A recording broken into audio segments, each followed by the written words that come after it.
Hey, this is Buck Dharma of Blue Oyster Cult, and you're listening to the Sports Circus.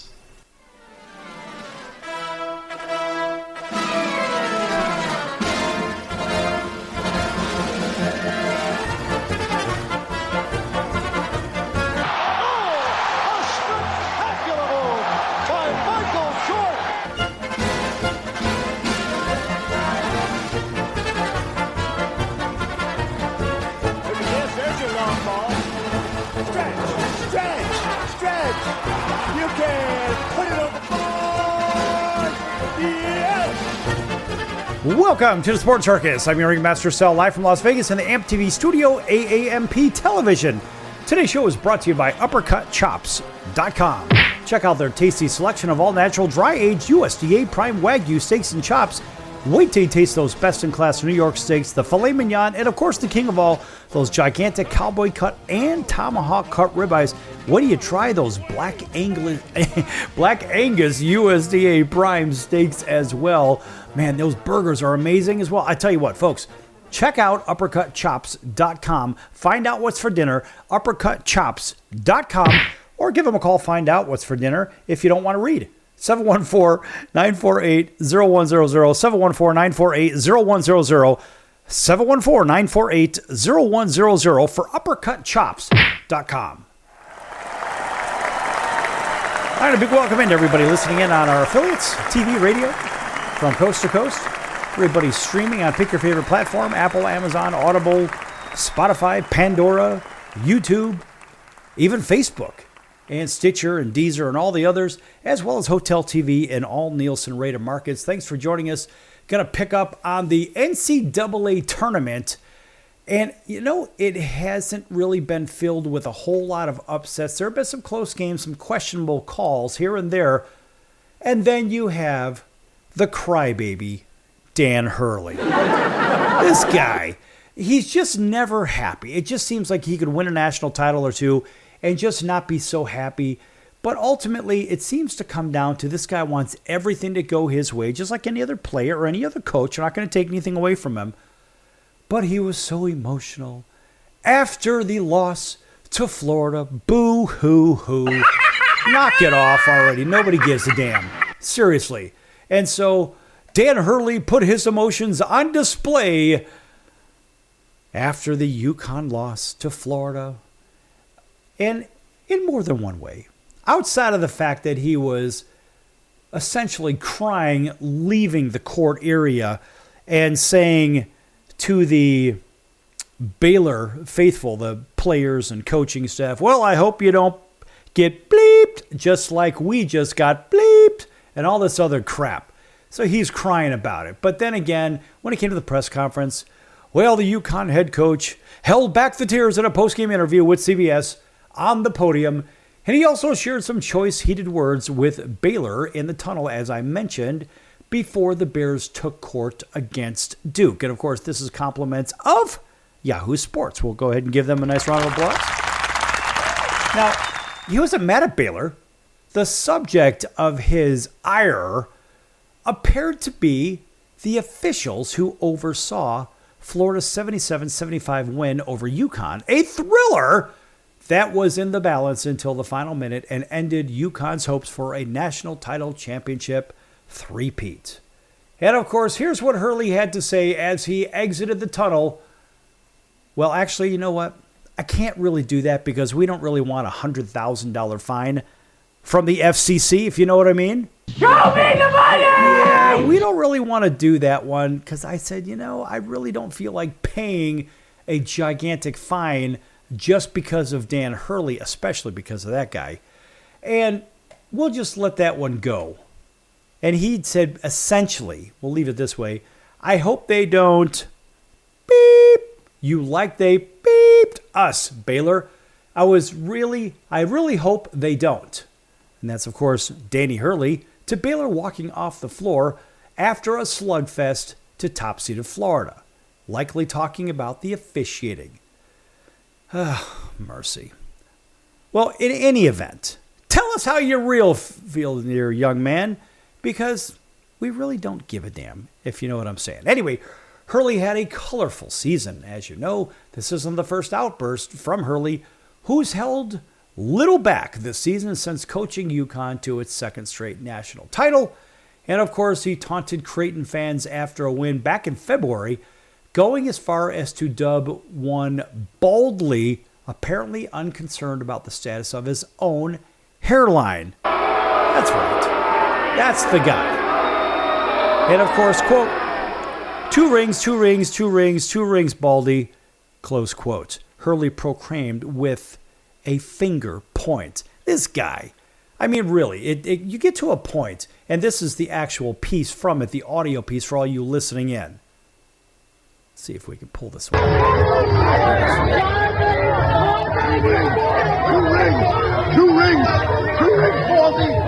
Two rings, Baldy. Apparently, he forgot to look in the mirror that day, if you know what I mean. In any event, back in January, Hurley berated officials during a win over Butler and appeared to say this one. Well, again, we'll just go ahead and quote it because I can't play the audio bit. Quote, "Don't turn your back on me," Hurley screamed. "I'm the best coach in the bleeping sport." Close quote. This guy. Okay. And then here was his response when asked about the outburst. And he said this was UConn coach Dan Hurley's response when asked about saying, quote, "Don't turn your back on me. I'm the best bleeping coach in the sport." And he had said, quote, "Did I say that? Yeah, I'm going to sound like an a-hole here. The TV likes me. Camera. I just wish they'd put the camera on the other coach more." Close quote. Shut up.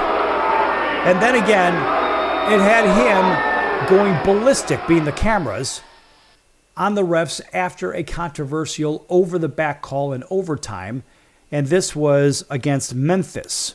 That's right. And Hurley gets teed up again. Huskies go on to lose the game by 2.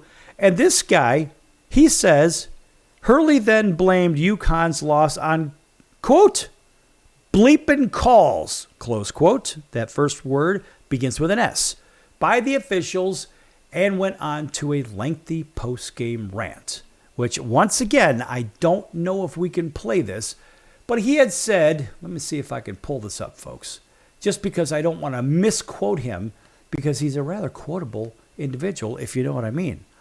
So Dan Hurley just seems to, I don't know, he just seems to have carte blanche with the media for some reason, but some people actually don't like it.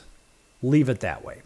Some people don't like it, and honestly, it's an abomination. I really don't understand how this guy can continually get away with this nonsense over and over and over, and there are hundreds and hundreds of replies, 1,000,003 views on X of this ridiculous post-game because of what he had said. He said, in a nutshell, quote, "I had a lot of issues with what went on. That over-the-back call, there was a Memphis player that made a half-ass effort in Liam Neely's high-pointed rebound, and for that call to be made was a complete joke. I may have lost my balance by the absurdity of the call," close quote. This guy. So I guess my point in all of this, why are we talking about it? It's because there is a certain degree of sportsmanship and professionalism that comes along the way here. Now, in this particular case with Hurley complaining about the calls in the Florida game in the NCAA tournament, I mean, look, you can complain all you want. It's Florida that's moving on. And I have to tell you, I filled out a bracket right here on the Sports Circus, but let's run over what's currently happening in the brackets as they stand until the Sweet 16 comes around. So those 16 teams over in, starting in the South, it is Auburn and Michigan, a number 1 Auburn and a number 5 Michigan. And Michigan did beat the number 4 Texas A&M. So in the first round, it was Auburn big over Alabama State by 20. Creighton upsetting Louisville 89-75. Michigan in a very tight game that probably should have went UC San Diego's way, 68-65. And Texas A&M with a 9-point win over Yale. In the second round on that side of the bracket was Auburn over Creighton, 82-70. Creighton did have a chance, but they just could not bring it together. And Michigan easily over Texas A&M. That's why they're facing one another. And the other side of the bracket, it was the play-in Carolina losing to Mississippi. Ole Miss went on to win by 7. And it was Iowa State over Lipscomb by 27. No real game there. And a shocker in the first round, it was New Mexico over Marquette by 9. Shaka Smart went home with his tail between his legs. Michigan State easily over Bryant. In the next game, it was Michigan State facing off against New Mexico, who shocked Marquette. And, Michigan State won the game on some questionable calls, but they deserved to win that game. And on the top of that bracket, over in the South, Ole Miss over Iowa State. So now it's Ole Miss and Michigan State playing on the 28th. For all you keeping score, I believe that is on Friday the 28th. And the same thing in the Auburn-Michigan game for the Sweet 16. That also will be playing on the 28th. And as a matter of fact, when we come back from break, we're going to turn our attention over to the West bracket, and we'll cover the East and Midwest as well when we come back. And I'll go ahead and take a look at my bracket, which actually is not doing too terribly bad. But then again, there were some teams that I was hoping that would win. We wanted some Cinderellas in there, and one of them we're going to talk about in the next segment, which unfortunately got the short end of the stick on a traveling call that wasn't called. But yet, that's another discussion for just a few minutes away. Don't go anywhere. Lots more to come here at the Sports Circus. Back in a few, folks.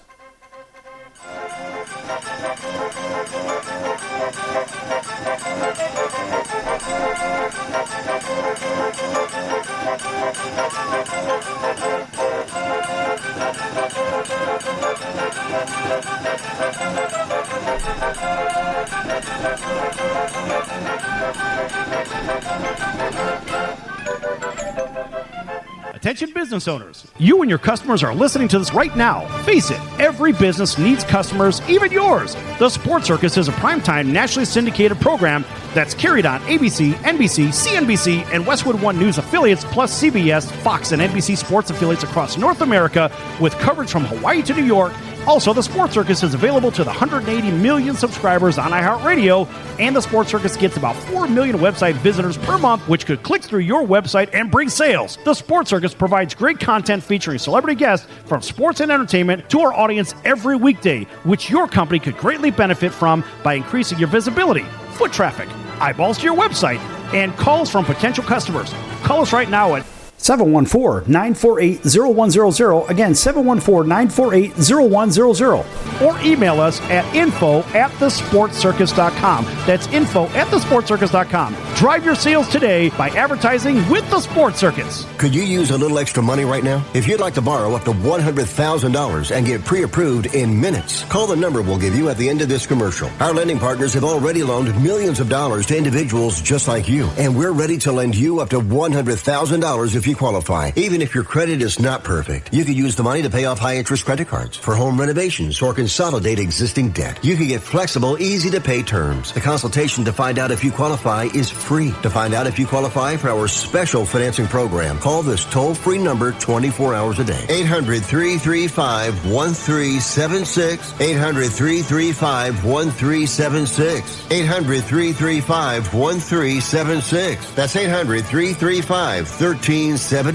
Important terms and conditions apply. Not all applicants will qualify. Loan amount, annual percentage rate, and term will vary depending on creditworthiness. Applying does not guarantee approval. Account approval is subject to verification and confirmation of your credit history and acceptance by a lender. If you choose to apply for a loan through us, a consumer report will be obtained to evaluate your creditworthiness in connection with your application for credit.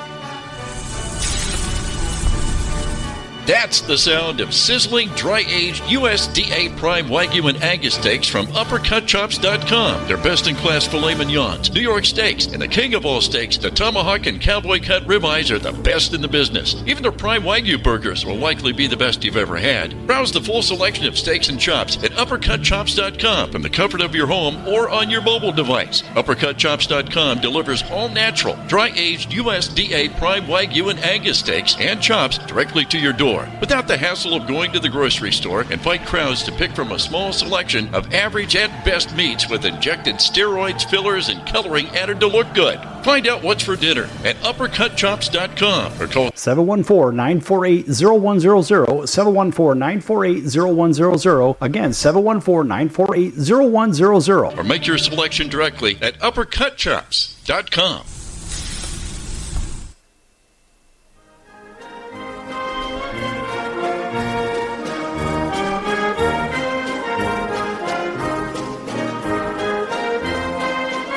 Welcome back to the Sports Circus. I'm Roy Firestone. Now it's time to throw it back to Sal.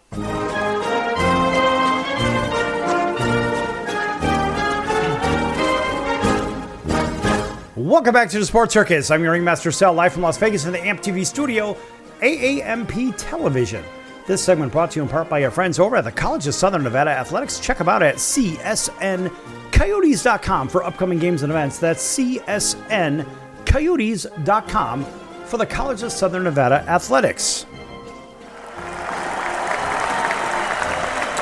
And a big welcome back to everybody listening in on all of our affiliates, including our friends over in Atlanta, 99.1 FM WDJY. Thanks for waking up with us. Over in Auburn, Alabama, thanks for driving home with us on WAUD 1230 of the AM dial, and that is home of the Atlanta Braves. And a big welcome to everybody else up and down the Heartland, all the way through the West Coast, all the way out to Honolulu, CBS Sports 1500 KHKA. That's home of the Yankees, the 49ers, and the Alabama Crimson Tide. We're going to get to Alabama in just a minute here. And plus, welcome back to everybody on TV and radio, on all of our independents, as well as our cable affiliates, Cox, Comcast, Spectrum, Frontier, Oceanic, Time Warner, Spectrum, Wild Cable TV, and Hotel TV, plus all the other streaming platforms, and Chicago Food Favorites on Facebook. That Chicago Food Favorites, a fun food page. Actually, it's a fun food group. Go ahead and join, have some fun, post your favorite restaurants, your favorite recipes, all kinds of great stuff, and your favorite foods. Have some fun. It's free, folks. All right, headed over to, well, geez, I just covered the South bracket. And the South bracket, I just said that Auburn was playing Michigan and is out of the Sweet 16 here. And Mississippi, Ole Miss, is playing Michigan State. And let's go to my bracket that I filled out on air. It's about a week ago. And I've got, well, let's put it this way. In the South bracket, I have the team matchup right at Auburn and Michigan State. Now, how I got there, well, that is maybe something else, because I actually had, oh boy, who did I had Louisville advancing, I think. Wait, no, strike that. No, in the first round, I had UC San Diego upsetting Michigan. Yeah, that didn't work out. And I even had Yale upsetting Texas A&M. No confidence in them whatsoever. And UC San Diego advancing over Yale. Looking for that 12-13 matchup, that Cinderella matchup. That just didn't happen. But either way, I had Auburn beating them. And at the bottom of that bracket, Mississippi over, well, I believe it or not, I actually had Carolina advancing. Seeing what they did in their play-in game against San Diego State, I thought, well, geez, maybe they might have a good game against Ole Miss. Well, I undersold that one for sure. And then, of course, I even was looking at the potential upset of 14-3 with Lipscomb over Iowa State. Lipscomb's a pretty good team, and Iowa State had 5 injuries on their team, of which 2 of the guys actually played, so those matchups went down the toilet. And then I even had Marquette, just to make it even worse, advancing over New Mexico. But I did have Michigan State saving myself there.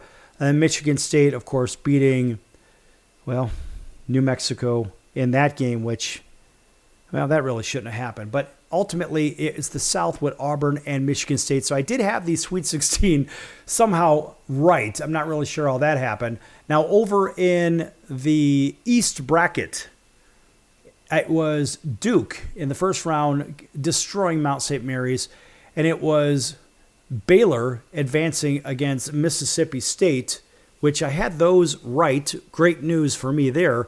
And then Oregon, I had them being upset by Liberty. That didn't work out so well. Oregon ended up destroying Liberty. But I did have Arizona over Akron, over the Zips. And then it was just Arizona over Oregon. And, of course, now Arizona is going to meet Duke on Thursday in the Sweet 16. A couple of teams that know each other, and good old Mr. Love, the transfer student from Carolina, is over at Arizona now. So he knows how to play against Carolina, or against Duke. The only problem is, well, he doesn't have the Carolina team anyway. And that is a bigger problem, if you know what I mean. So let's just kind of give him a round of applause for that, though.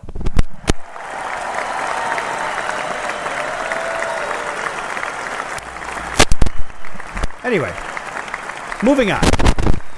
Then at the bottom of the bracket, in the first round, it was Alabama all over Robert Morris, sorta. Alabama struggled a little bit with them, 90-81. St. Mary's with a win over Vanderbilt, a very close game. That was a 3-point game. Wisconsin over Montana, easy game, and it was Brigham Young, who I had advancing against Wisconsin. I had that little bracket right. The bottom one, I did have Alabama and St. Mary's right. And then actually I had Brigham Young playing against St. Mary's in the next round, but it was Alabama over St. Mary's, and really a poor showing by St. Mary's. But it's going to be now in the Sweet 16, Duke and Arizona from the East and Brigham Young and Alabama. So a 6-2 in that bracket in the East. Now going down to the West and the bracket on the left side, that was number 1 Florida in the first round, all over Norfolk State. UConn, we saw what they did to Oklahoma. It was an easy win over Porter Moser and his guys. So I did have Florida and UConn in the second round playing one another. And then also at the bottom of that little bracket, I had Colorado State over Memphis, the 12 over 5. And I also had Maryland over Grand Canyon. But now here's where it got a little muddy, because if you take the Colorado State-Maryland game, and it was really Colorado State had the game won, and it was Maryland where Derek Queen, their star player, their star freshman, conveniently used we'll just call it a Euro step, but it was 3 steps. He traveled clearly to close the game out. As a huge, huge deal, folks. Just go ahead and do a quick online search for that, and you'll see all kinds of posts about it, whatnot. Colorado State got ripped off in that one, and they obviously wanted Maryland in there. So they said, no, we don't want a Mountain West team. We want a Big Ten team. So we're going to advance Maryland. So now Maryland is going to square off against Florida in the Sweet 16 on Thursday. The bottom of that bracket, I had Drake in the first round over Missouri, an 11 over 6. That was an easy win, as I saw. Texas Tech, easy win against NC Wilmington. And then, of course, Texas Tech made quick work of Drake in the next round of 32. And I had Arkansas advancing over Kansas, the 10 over 7. Also had the Johnnies advancing over Nebraska-Omaha, and also had Arkansas advancing over St. John's. And so now it is Texas Tech playing against who? Against Arkansas. That'll be a very, very fun game to watch, folks. A lot of fun to watch that one. On the other side of the bracket, had Houston in the first round over Southern Illinois, Edwardsville. That was an easy one. Gonzaga over Georgia. So we had that matchup right with Houston and Gonzaga, and it also had the next round of 32 right with Houston over Gonzaga.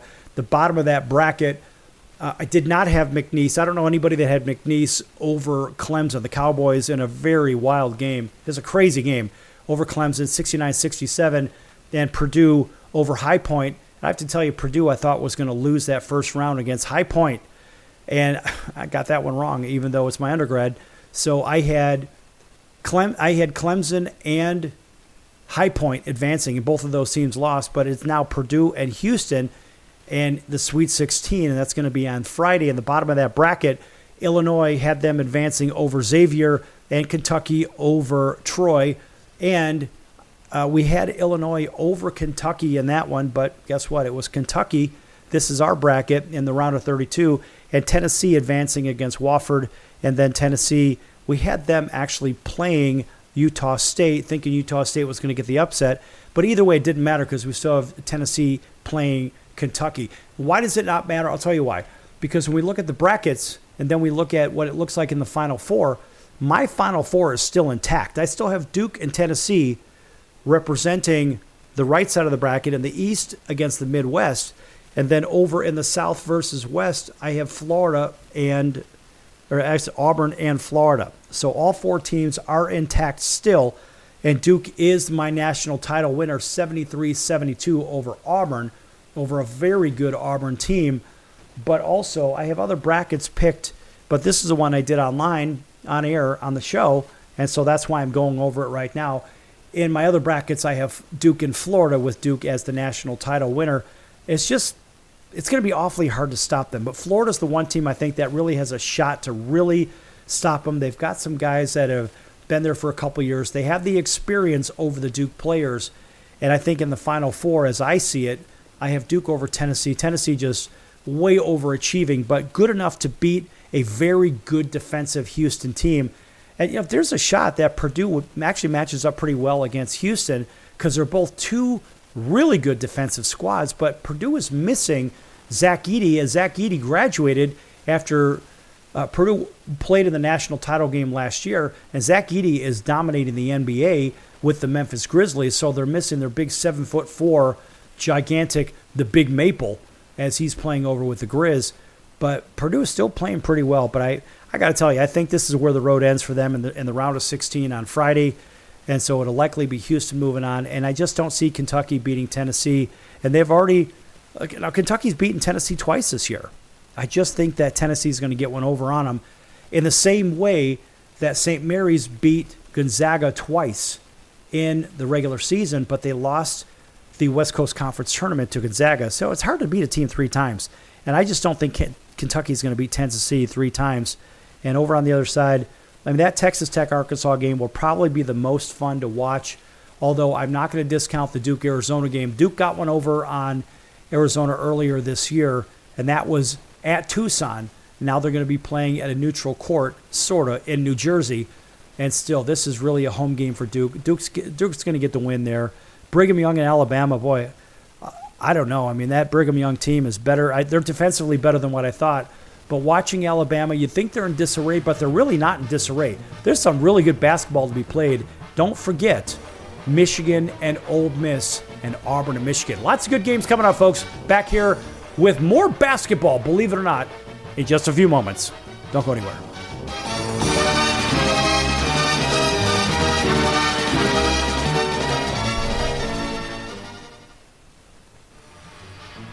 I'm your ringmaster Sal of the Sports Circus, a primetime nationally syndicated television, radio, sports, and entertainment show. The Sports Circus covers topics others are too scared to talk about. There's no other primetime show like it on here that'll punch you in the face and you'll beg for more. Join me, Hall of Famers, world champions, and all-star celebrity guests for chaos and controversy here on Libsyn and all podcast platforms, plus thesportscircus.com. Remember, folks, it's a circus and we prove it every day. Hello Americans, it's Uncle Sam here. If you owe $10,000 or more in back taxes to the IRS or state, don't worry. I've got important news that may help you negotiate a lower tax bill. In today's economy, the IRS has released a variety of new rules and is offering more flexible terms to help Americans looking to settle their IRS debt. If you apply today, we may be able to lift your wage garnishments and release a freeze on your bank assets or business. Our team of tax professionals can resolve your case and stop collection actions against you. Even if you've been audited or haven't filed a return in years, they can help. Call right now and find out if you qualify to settle your IRS debt for far less than what you owe. Pick up your phone right now and call us for a free $500 IRS tax review. Don't wait. Here's the number. Call right now. 800-950-2049. 800-950-2049. 800-950-2049. For the last time, that's 800-950-2049. Do a search on how to get out of credit card debt, and you'll find everything from crazy promises to ways you can try to do it yourself. Many of those ideas just don't work, and they leave you broker than you were. Here's some advice. Call our debt helpline. In a quick and free 5-minute conversation, our experts will listen to you and learn about how much credit card debt you have, what your goals are, and then show you the right solution to help you get out of credit card debt with one new simple, affordable payment. The credit card companies make available special programs to help if you're struggling. All it takes for you to finally get out of credit card debt is one quick, free phone call. So please call right now. 800-948-6817. 800-948-6817. 800-948-6817. That's 800-948-6817. Paid for by the Debt Helpline.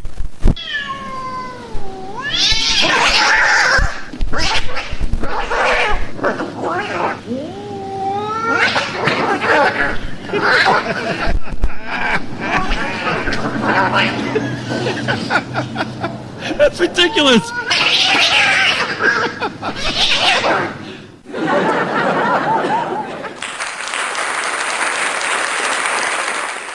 Quiet, numbskulls, I'm broadcasting.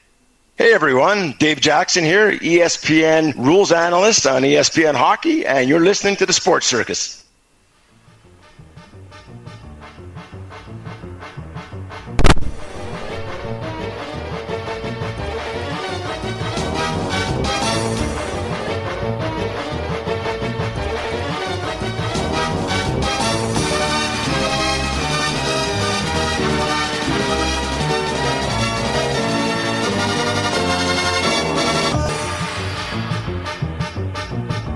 Welcome back to the Sports Circus. I'm your ringmaster, Sal, live from Las Vegas in the AMP TV studio. That's AAMP Television. This segment brought to you in part by our friends over at Al's Number One Italian Beef at 1079 West Taylor Street in Chicago's Little Italy. 1079 West Taylor Street in Chicago's Little Italy. That's Al's Number One Italian Beef. Folks, if you don't know what it is, it's kind of like a glorious holy grail of a roast beef sandwich. Not to be confused with that blasted Philly cheesesteak sandwich. Oh, no. The Italian beef is a whole different animal. In fact, if you want to learn about it, these are the creators of it, Al's Number One Italian Beef. Check them out at alsbeef.com. That's alsbeef.com, and tell them the circus sent you. All right, welcome back to everybody. TV and radio, you know who you are.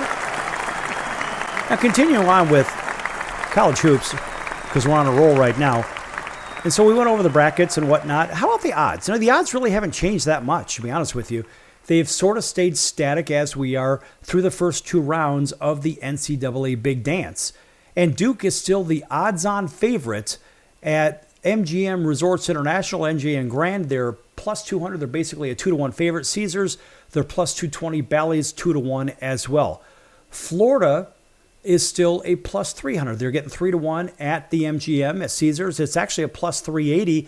But if you want to make the best bet at the casinos, as far as looking for the best odds, still Caesars is the best bet because Bally's has them at 275, plus 275. Auburn is a very good bet at 5-1 across the board. Pick your favorite online betting venue or in-house casino sportsbook. Houston, another very good bet at 5-1. You get some pretty good value there. But now, once you get past Houston, those are your odds on. You're obviously your number ones. When you start hitting the second level, your number twos.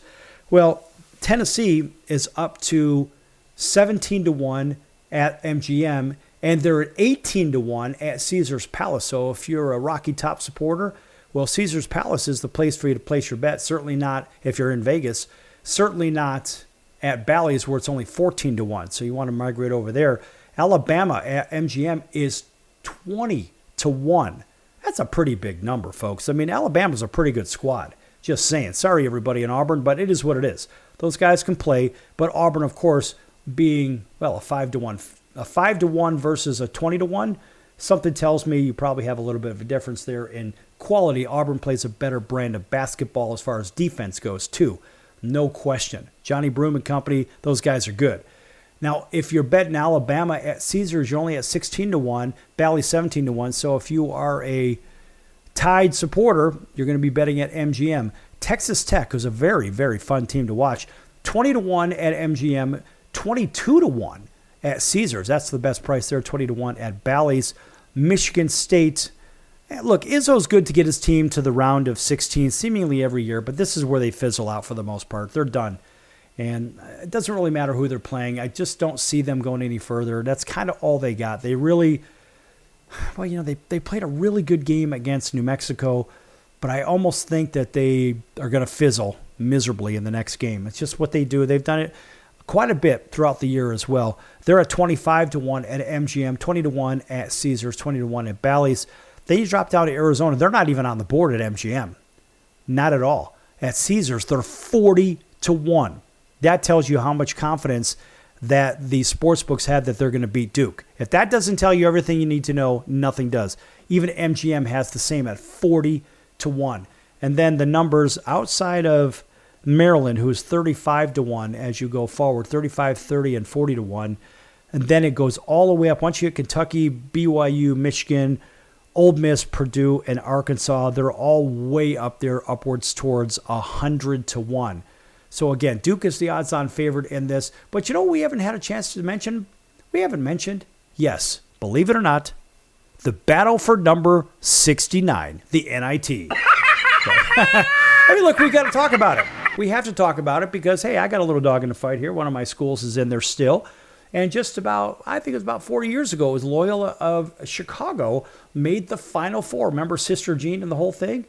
Maybe it was about 5 years ago, whatever the heck it is. The point is, they are in the quarterfinals now of the NIT, the National Invitation Tournament. And listen, folks, you could say all you want about it, but it's still good competitive basketball. And now the quarterfinals looks like this. It looks like Loyola of Chicago against the Kent State Flashes, the Ramblers and the Flashes. Now, that's going to be one hell of a game over there. Now, that is going to be played over in Hinkle Fieldhouse, as well as obviously all the rest of the games are. Now, the other quarterfinal, the top of that bracket, is going to be, that's on April 1st. Yes, I know, it's an April Fool's thing. But anyway, the top of that bracket features Tennessee Chattanooga against Bradley, another Chicago area team.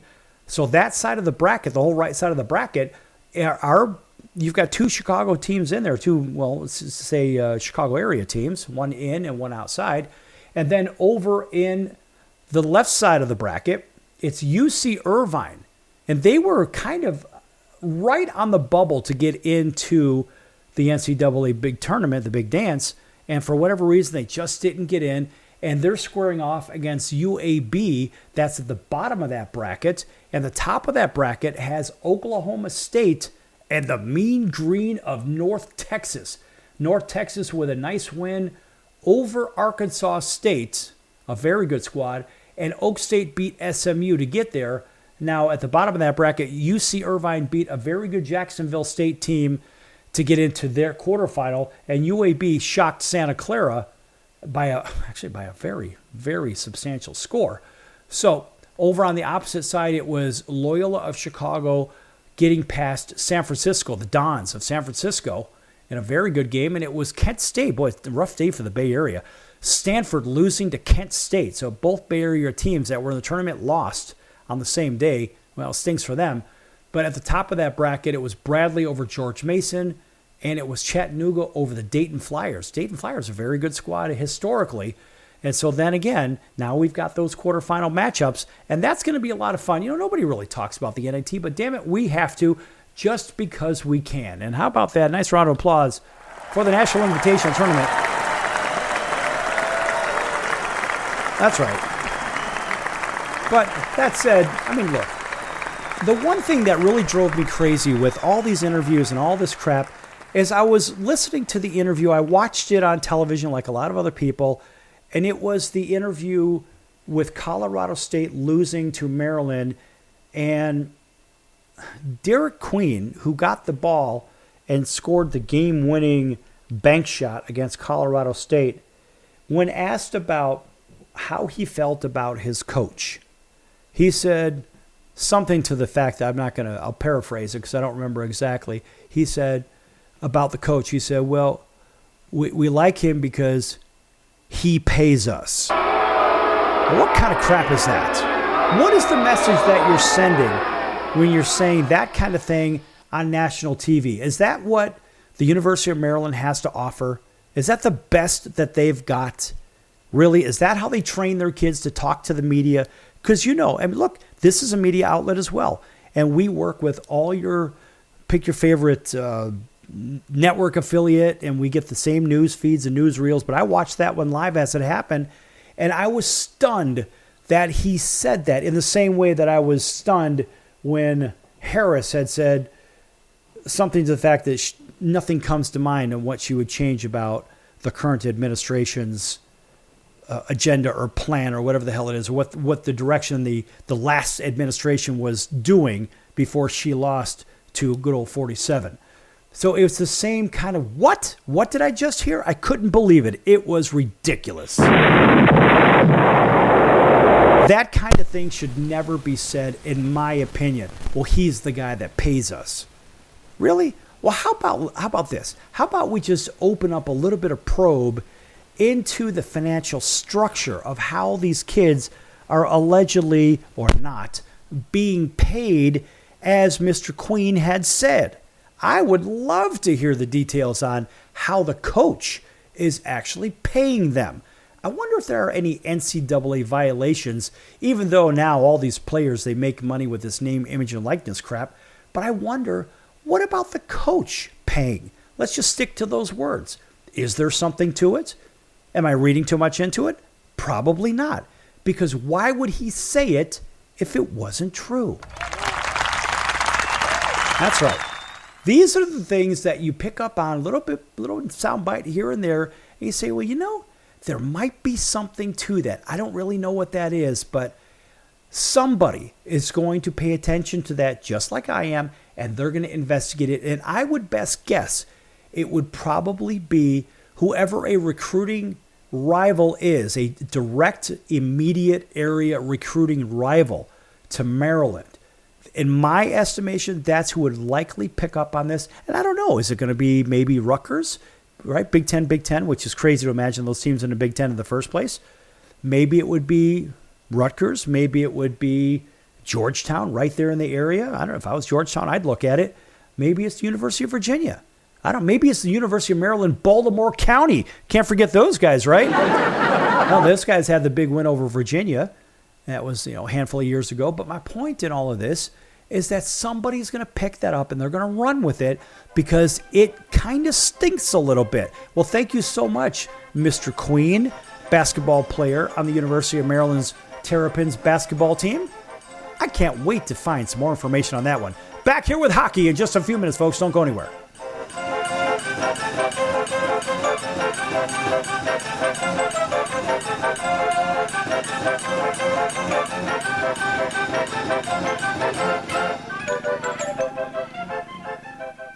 Can your IRA stand up to the next financial crisis that our top economists are saying is at our doorsteps? By allocating a percentage of your IRA into physical gold and silver with a tax-free rollover, you can diversify and safeguard your holdings from turbulent markets and economic downturns by putting your IRA back on the gold standard. Find out how to safeguard your assets with a tax-free rollover with a Genesis Gold IRA, the only IRA that can hold physical precious metals. Call now for your free gold and silver report. Protect your IRA today with one simple phone call and learn how to qualify for up to $10,000 in free silver. Call Genesis Gold Group, empowering faith-driven stewardship. 800-932-5517. 800-932-5517. 800-932-5517. That's 800-932-5517. If you served in the Marine Corps, by now you know about the contaminated water problem at Camp Lejeune. If you were stationed or worked at Camp Lejeune from 1953 to 1987, you probably have a lot of questions. We have some answers. You could be entitled to compensation. Billions of dollars are being allocated to pay for damages to anyone stationed at Camp Lejeune during that time.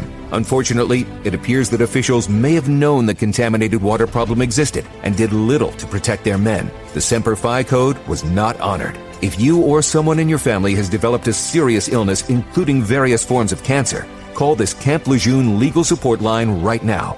You can't turn back the clock and change what happened, but you can certainly call right now and learn your rights as a Marine. Here's the number. Call 800-335-7196. 800-335-7196. That's 800-335-7196.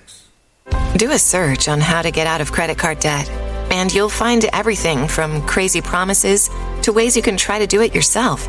Many of those ideas just don't work, and they leave you broker than you were. Here's some advice. Call our debt helpline. In a quick and free 5-minute conversation, our experts will listen to you and learn about how much credit card debt you have, what your goals are, and then show you the right solution to help you get out of credit card debt with one new simple, affordable payment. The credit card companies make available special programs to help if you're struggling. All it takes for you to finally get out of credit card debt is one quick, free phone call. So please call right now. 800-948-6817. 800-948-6817. 800-948-6817. That's 800-948-6817. Paid for by the Debt Helpline.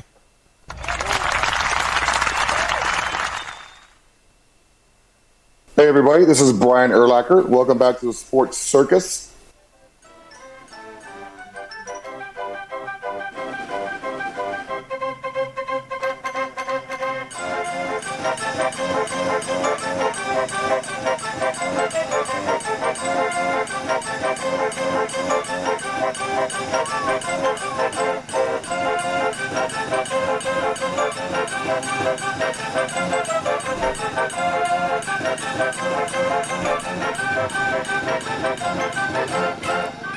Welcome back to the Sports Circus. I'm your Master Cell, live from Las Vegas in the AMP TV studio, AAMP Television. Folks, make sure to check out thesportscircus.com for our upcoming guests, our prior guests, recorded shows, which can be found on Apple, Amazon, Audible, Spotify, Pandora, YouTube, Stitcher, Deezer. Where else? Jeez. I don't know. We're all over the place, folks. I mentioned some of those earlier, and you know it is. We kind of forget sometimes because we're getting old, if you know what I mean. Now, anyway, folks, there's all kinds of these platforms for you to listen to, and all those prior shows, and even if you missed part of today's show, go to any of those and look for today's date, search for the show, and go ahead and replay the entire show. Lots of good content here, talking college hoops in the first 3 segments. Now shifting our attention over to the National Hockey League. And, you know, this one's been sitting around for a few days, and I wanted to watch the chatter about it before mentioning it. And it's the idea, well, maybe the possibility of hockey matchups between the National Hockey League and the Russian KHL, yet the NHL declines to comment because the two leaders are, I guess, discussing it. So Donald Trump and Vladimir Putin have discussed the possibility of a game between American and Russian hockey players, according to a summary of the conversation released just about a week ago by the Russian government, and a release from the Kremlin, which summarized various topics from a call between the two presidents just last week, included a mention of a potential hockey game between the players from the NHL and KHL, which I think would be fantastic. And the Russian Hockey League, of course, in case you don't know what the KHL is, that's the Continental Hockey League with a K. And so per the press release, Donald Trump supported Putin's suggestion to hold a hockey game between both leagues in both the U.S. and Russia. Why not? I mean, we do this with Canada, and we don't have a volatile relationship with Russia, and frankly, we don't want to have one anyway, and I don't think they want to have one with the United States. So, as a matter of fact, the NHL responded to the news of the phone call with identical statements shared by the Four Letter Network and The Atlantic, saying, quote, "We have just become aware of the conversation between President Trump and President Putin. Obviously, we were not a party to those discussions, and it would be inappropriate for us to comment at this time," close quote. So they're not nixing anything. No, they're just saying, hey, we don't know. We're not a part of that discussion. Now, Russian hockey has not competed internationally since February 2022, after the International Hockey Federation placed sanctions on the team when Russia invaded Ukraine. And of course, last month, the IIHF extended a ban through 2026, meaning the team will not be allowed to participate in the 2026 Olympics in Milano under the Russian flag. 2026 is set to be the first time in a decade NHL players will participate in the Olympics. So the NHL broke off the agreement or the conversation, dialogue with the KHL around 2022. Of course, the same time that whole sanctions from the IIHF. And of course, if you don't know what that is, once again, that would be the International Hockey Federation, essentially, right? And so when we look at this, we say, well, fine. What are we going to achieve by blowing the deal up? I don't think we're going to really blow anything up. And of course, you have to realize prior to that whole conflict, starting in 2022, the NHL was connected deeply to the KHL, with the two even holding a few cross-league friendlies in 2008 and 2010. And there's no reason for them not to be playing these kind of games, because how many Russian hockey players are already playing in the National Hockey League in the first place? I mean, there are plenty of them. As a matter of fact, I think there's one that a lot of people are very well aware of, and that is the Great Eight, Alex Ovechkin. And you can't blame Alex Ovechkin for what the country is doing. You can't blame him for anything. He's just going about his business. It is what it is, folks. Now think back to what this guy's doing. Oh, by the way, he's only 7 away from breaking Wayne Gretzky's all-time record of 894 goals, which he's probably going to do this year. So when you think about what the Caps superstar is on the doorstep of doing, seemingly the unthinkable, look, Alex is 39 years of age. This guy could play another 2-3 years in the hockey league, in the NHL, and he could still be very effective. This guy's playing really well already. And so everyone calls him, well, the Great Eight. And so he is about to pass, because he's number 8, about to pass the Great One. Well, I guess, with Wayne Gretzky being the Great One, who knows? But anyway, it's the Great Eight that will likely surpass him. And that mark stood essentially for 26 years so far. And I think that one's going to go by the wayside. But Ovechkin came into the 24-25 NHL season already with 853 career NHL goals. Now, mind you, he's a two-way player, too. He's a gritty, grindy player. He's a lot like the great Jeremy Roenick, who was just inducted to the Hall of Fame. Of course, Jeremy Roenick, the ex-Chicago Blackhawk. Yes! Great news for there. But Ovechkin plays a very similar game where he's a two-way player. He'll get in there, he'll muck it up, he'll grind it up in the corners, and he's not afraid to get hit or to dole out really big hits. Now, he did suffer a broken fibula back in November, so he missed 5 weeks this year. And still, he's on a roll. Look, the time off didn't really affect his goal-scoring prowess. The guy could still do it. He recorded 4 goals in his first 5 games back anyway. And recently, Ovechkin got 1 goal closer with his 888th of his career. A fine number, of course, for the grade 8s. I mean, what could be better than number 888? And it was against the Flyers, the hated Flyers.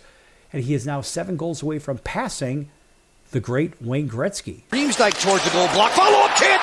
Score! Alex Ovechkin puts 3 of a kind into the chase. That's 8-8-8.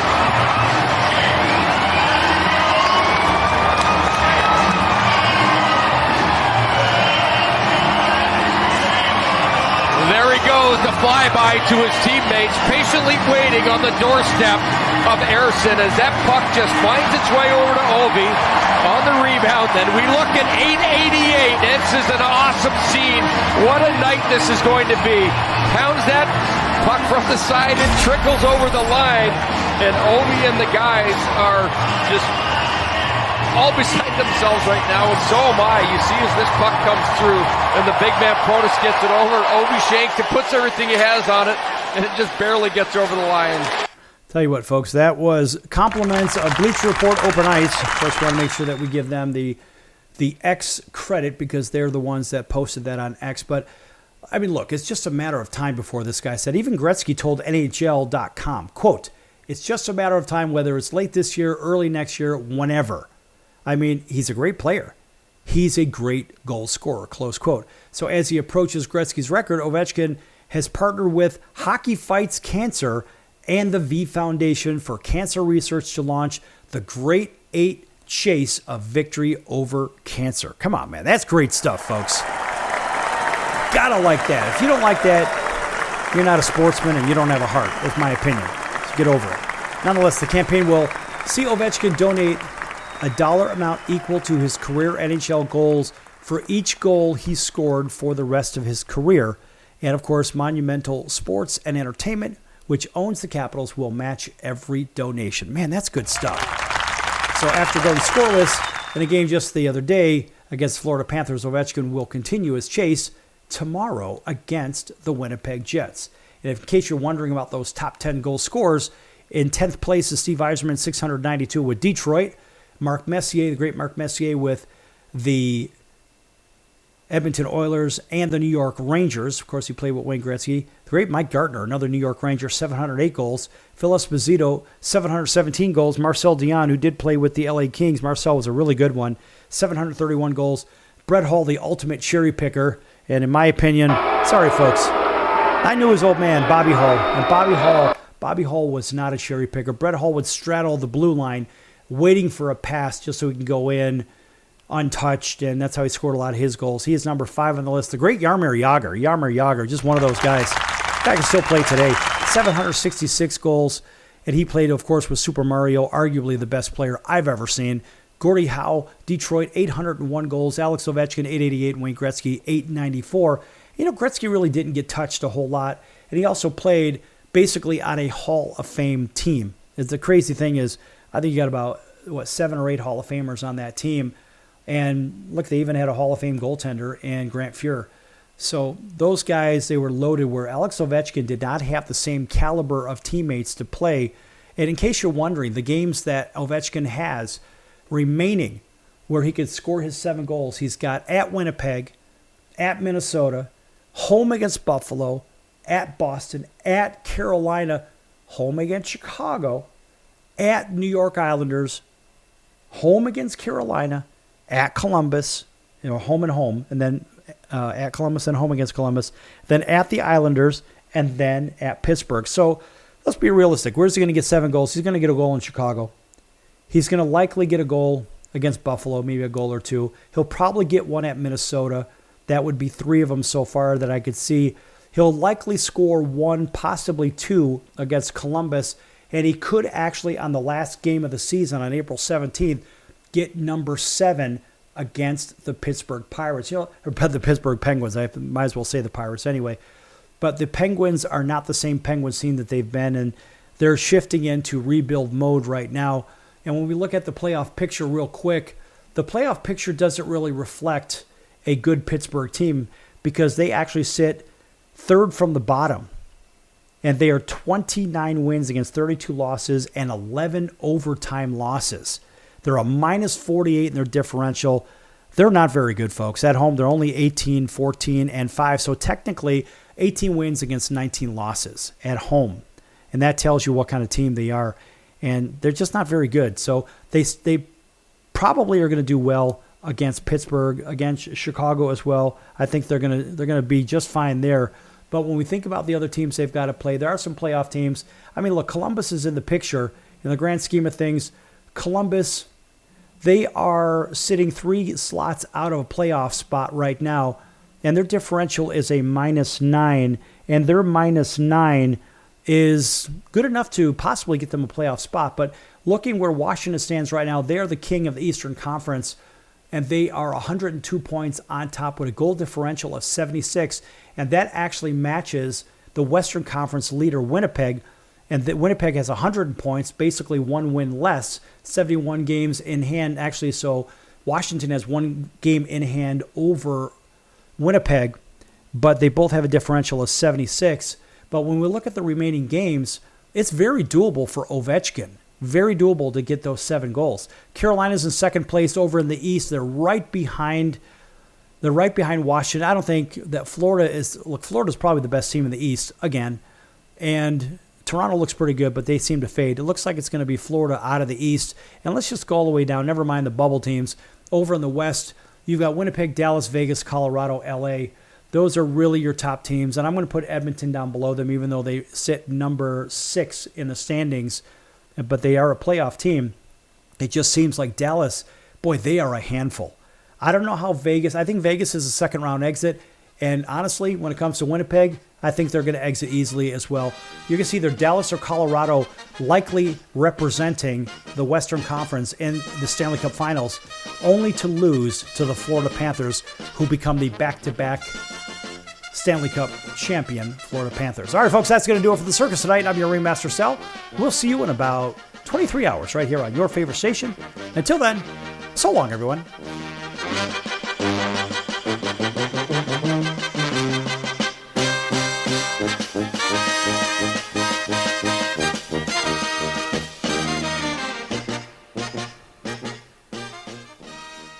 Can your IRA stand up to the next financial crisis that our top economists are saying is at our doorsteps? By allocating a percentage of your IRA into physical gold and silver with a tax-free rollover, you can diversify and safeguard your holdings from turbulent markets and economic downturns by putting your IRA back on the gold standard. Find out how to safeguard your assets with a tax-free rollover with a Genesis Gold IRA, the only IRA that can hold physical precious metals. Call now for your free gold and silver report. Protect your IRA today with one simple phone call and learn how to qualify for up to $10,000 in free silver. Call Genesis Gold Group, empowering faith-driven stewardship. 800-932-5517. 800-932-5517. 800-932-5517. That's 800-932-5517.